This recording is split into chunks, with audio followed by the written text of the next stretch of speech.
Hello, this is Mike and Rex. See Rex right over there. Yeah. NoStressMike.com.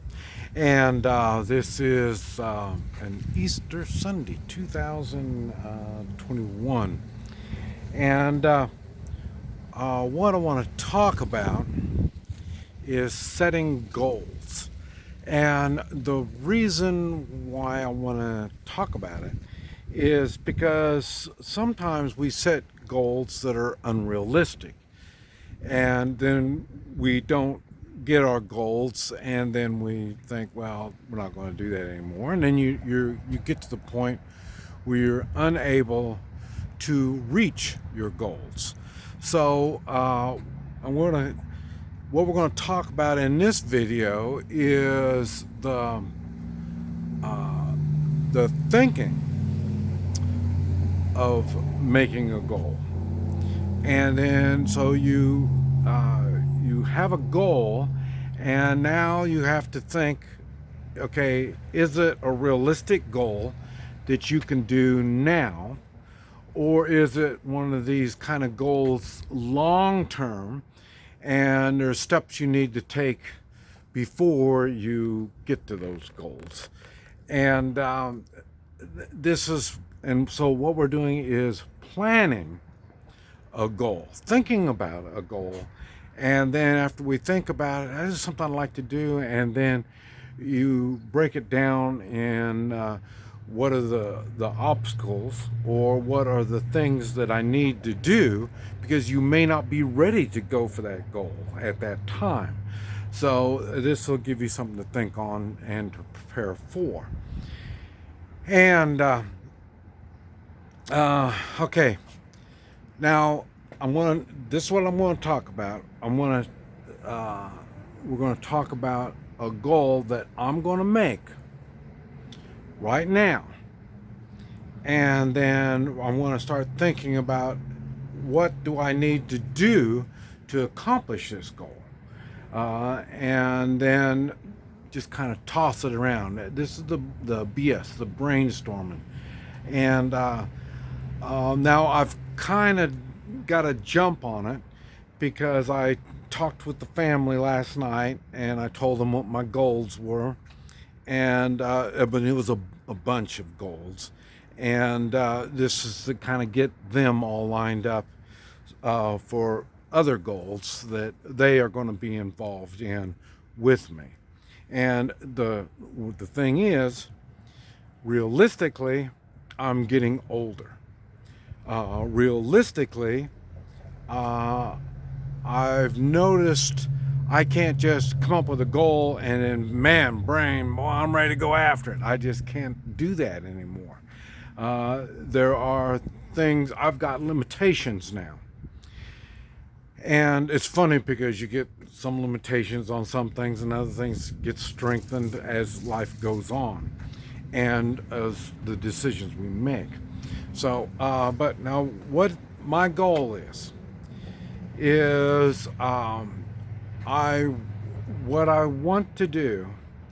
I've had people from all over the world, and I was planning on going to Europe and seeing people in Europe, but because of the virus, that thing kind of changed, and it messed up everything here in the United States for me, personally. I mean, I'm one of those, I guess they call non-essential, that's what they call me. So then that's why they don't mind, putting me out for not doing nothing.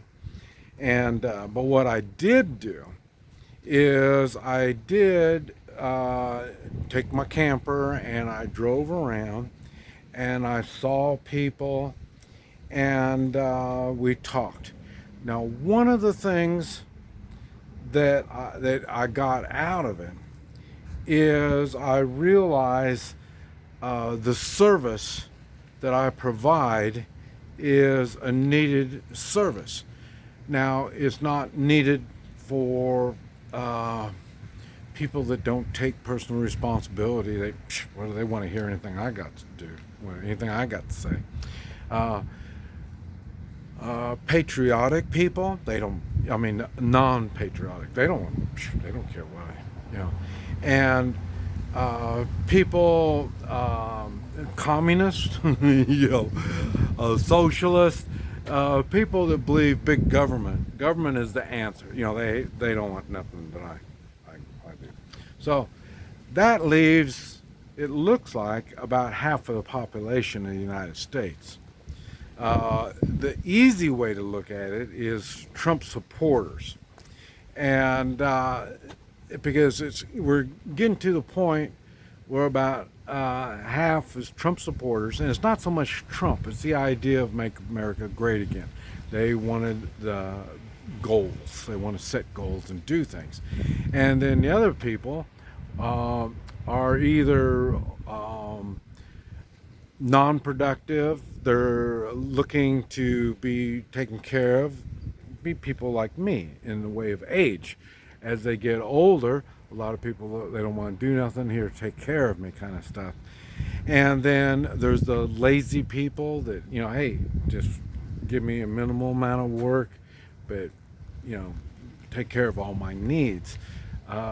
These kind of people, they're not interested in what I got to say. And what the thing is that I noticed when I did preparedness expos, I would do speaking when I'm doing preparedness expos, and they were standing room only. I mean, they were standing in the aisles, they had the doors open, people were standing out in the hall. I mean, but that's at a preparedness expo. A preparedness expo, everybody there is looking to improve. Okay, so I know there's people that want to hear what I have to say. And then, like I say, through the winter, I went driving around and I saw a lot of people who wanted to listen to what I had to say. And so this is my goal, is I'm trying to figure out how can I get to do these people. YouTube censors stuff, so that's why everybody's limited on what they can say on YouTube. And matter of fact, even on the internet, it's really weird how they've Facebook and all these things. It's kind of weird how they want to control what people think of. And so this is what I'm doing, is I'm trying to figure out how I can see people and talk about the stuff that they want to hear and the stuff that I've done. So, and we can BS, brainstorm, talk about stuff and all this. Okay, so this is what I want to do. That's the goal. Okay, now I'm thinking, okay, how can I reach that goal?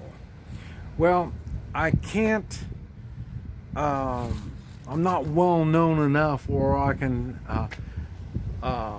put weekly talks here in Topeka, Kansas, and people would come in from all over. Remember, traveling is getting a little more difficult. And it was difficult with the camper. So I'm thinking, okay, if I'm going to travel, I'm going to have another means of travel and another style of traveling. And so I've been thinking about how am I going to do that. And one thing I've been thinking of is, okay, what I'll do is go to people's homes, and because people have been inviting me all over. And now the thing is, one thing that I've learned with the camper, it's nice to have the same bed, and I have my own food. I've got all this kind of stuff, except for, like I say, it's not realistic to keep that type of a lifestyle going, doing what I do. So what I'm thinking of is getting a car, and so then when I'm not seeing people, when I'm not with someone, I'll be able to stay in the car. And then once I get to wherever it is I'm going, I'll have somebody that will kind of, take care of me, I guess you might say. Give me a place to stay and food. And what I thought was, um, okay, I could do that. And if I'm traveling in the car, and the car is much easier than with the camper. So now, or at that time, I'll be able to go places that I wouldn't be able to go under different conditions. And that will be, in other words, I've been to Seattle, I flew out to Seattle.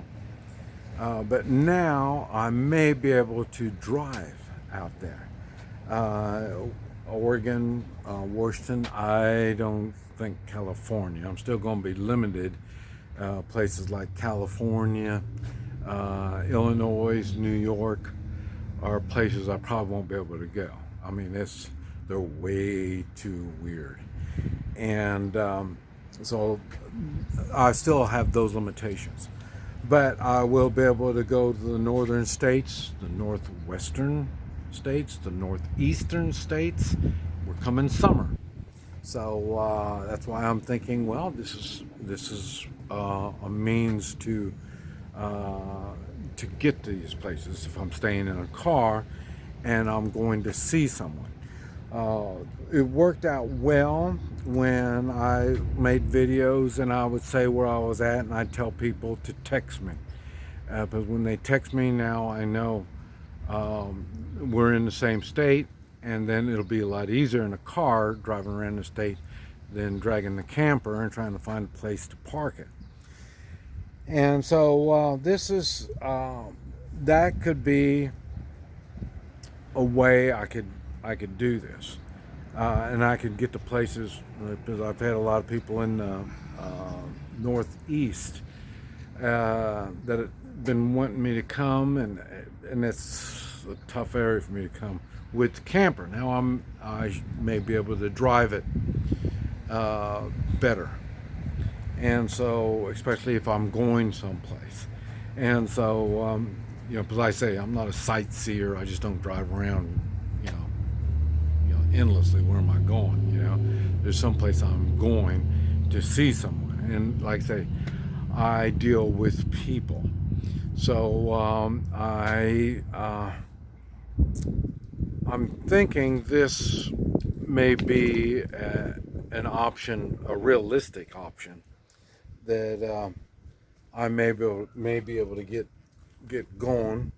I may be able to figure out a way to make money on this stuff because I still have expenses. Now I have less expenses with the car, and so I might have to go on with that Patreon or something like that and take some funds. Like when I went to DC January 6th of this year, hell, I had people they're willing to give me money to go up to that, so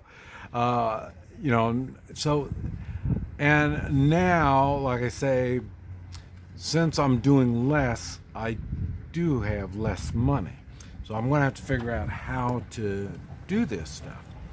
And one of the things that I'm thinking on making money would be I'll be doing the Hoi Chi as I travel. That's something that's been really good for everybody involved on that. And it's a one-time treatment, and they learn a lot about their bodies and what they've been doing right and wrong. And so that will probably be the way that I'll be able to fund my travels. And then what I want to do is I want to talk to people. And now, yes, it's going to be hard to get an auditorium full of people and all this kind of stuff. That is major stuff. And I'm thinking, well, let's try something different. And what it will be I'll talk to groups of 3. And it doesn't make any difference if the three know each other or they don't know each other. Probably better if they don't know each other, but because since it's a small group, I'll be able to go to each person's needs and their questions. And so this is something that I'm thinking on. And what will these classes be? And it'll be on all the stuff that I normally talk about. Like I say, it'll be a three-man militia, bribing for your life. Mike, what do you do if so-and-so happens? What if this happens? What if that happens? And because like I say, I've had it done, and if it hasn't happened to me, I want to just something that I'm not prepared for. So if you bring up something that I haven't done or haven't thought of, I want to hear about it, make me think about it, so I can start planning on it. So I'll be ready. Now, there's three. One of the things I'm thinking, well, what I'm going to have them pay will be a silver coin or something that they think would be a good thing to trade when somebody is traveling through. I know now one thing in my camper when I tell you I got a lot of weapons. People gave me a lot of weapons, and I don't want weapons. Yeah, and because like I say, it makes especially in the car, I have less places to put these weapons. So I'm going to have to figure out how well, and that's why we're right back to the gold and silver. And then when I'm doing the class, it'll be like that. Now, the three that are coming, what they need to be doing is now start writing questions. Oh, how about this? How about that? And especially, okay, Mike, how did you get out of this? Because one thing that a lot of people has asked me, because I can't go in a lot of detail on YouTube, but they know something happened and they want to know more details about it. And that's the kind of stuff you can write down, and we will cover every question you have and let you know my solution to these problems. And there's other solutions, but like I say, what I would do. And I think that would be something that all three of these people could benefit from really easily, because like I say, it's a one-on-one with three other people. And I think this would be a good opportunity to communicate with each other. So this is my goals. Now what I've got to be thinking is, okay, how do I reach these goals? How do I do it? One thing I found out on YouTube, like I say, I'm making a video saying what state I'm in. When I'm on the road, these on the road videos, what shocks me probably just about every state that I've gone through, after I left, then somebody would text me. And well, I'm gone already, it's too late. And but a lot of people text me when I was in the state. So I think that's going to be a good way to communicate. Now, can they get three people that would watch some of my videos and say, is this guy real? And what would he think about this? And what would he think about that? But I still have people emailing me and asking me about stuff. But electronically answering stuff, I'm limited on what I can say. So it has to be face to face. But like I say, I can tell everybody, you can ask me anything face to face. It's no big deal. And I say this way I can explain, and then I can go into detail on why and how particular things work. And like I say, when you come to the three-man gathering where we're talking, and you pay me with a piece of silver, the same thing. We can go on when you give it to me. We'll go how you give this uh, whatever it is to someone is more important than what it is that you give them. And so then we go into that, and then why are you giving them this particular thing, and this type of stuff. So we can go into a lot of detail, and but right now I believe it's realistic, and I say since I'm in a position in my life where it's easier for me to travel around. I say I'm not in debt. I don't have a house. I don't have things to tie me down, and so that might be something that would be realistic. But anyway, basically, that's what it is on any kind of goal that you're setting. Even if it's goals that that there's no way you can do this particular goal, it's okay. You can set that goal. Now you just have to figure out, okay, to reach that goal, what do I need to do? And that's what we just went through, everything that I need to do to reach my goal. And now that's just a ballpark idea. And as you go into the detail, then you find out why and if you can do something and why you can't do something and stuff like that. But I've been learning every time I go out, I get on the road, I'm learning more and more things. And a lot of these places I can go back to these same people, so I mean, it's snowballs. It gets going.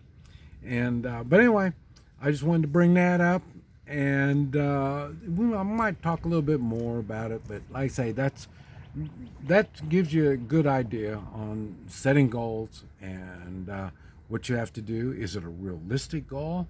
And then talking to others, and that'll tell you, they'll ask you questions, and then you'll figure, oh, I never thought about that. Well, then you find out, well, you're not ready to start on that goal yet. But anyway, this is just a little something to think on. This Mike, NoStressMike.com.